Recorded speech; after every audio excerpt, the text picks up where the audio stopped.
जौनपुर गांव नदी के किनारे बसा एक छोटा सा गांव था। हर साल बारिश आती थी, नदी बढ़ती थी, लेकिन उस साल पानी कुछ अलग ही था। 3 दिनों से लगातार बारिश हो रही थी। नदी का पानी खेतों को निगलता हुआ धीरे धीरे गांव की गलियों तक पहुंच गया। रामू एक गरीब किसान था। उसकी छोटी सी झोपड़ी में उसकी बूढ़ी मां जमुना और 10 साल की बेटी गुड़िया रहती थी। उस रात जमुना ने खिड़की से बाहर देखते हुए कहा, बेटा, पानी बहुत बढ़ गया है, कहीं हमें घर छोड़ना न पड़े। रामू ने मां का हाथ पकड़कर कहा, चिंता मत करो मां, मैं हूं ना। लेकिन आधी रात को अचानक जोर की आवाज आई, धड़ाम। नदी का पानी बांध तोड़कर गांव में घुस चुका था। कुछ ही मिनटों में घरों के आंगन पानी में डूब गए। लोग अपने बच्चों को लेकर ऊंची जगहों की तरफ भागने लगे। रामू ने बेटी गुड़िया को कंधे पर बैठाया और मां का हाथ पकड़कर बाहर निकलने लगा। तभी तेज बहाव में एक लकड़ी का बड़ा टुकड़ा आकर उनसे टकराया। रामू का हाथ मां के हाथ से छूट गया। मां!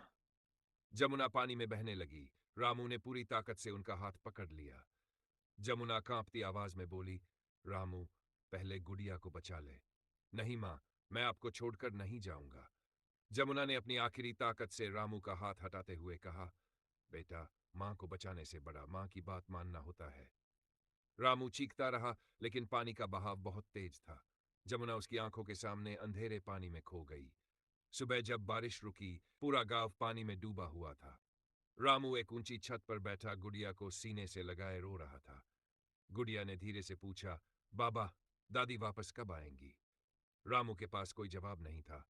उसने बस बेटी को गले लगाया और आसमान की तरफ देखते हुए कहा, मां, आपने मुझे बचपन में चलना सिखाया था। आज उसी रास्ते पर मुझे अकेला छोड़ गई।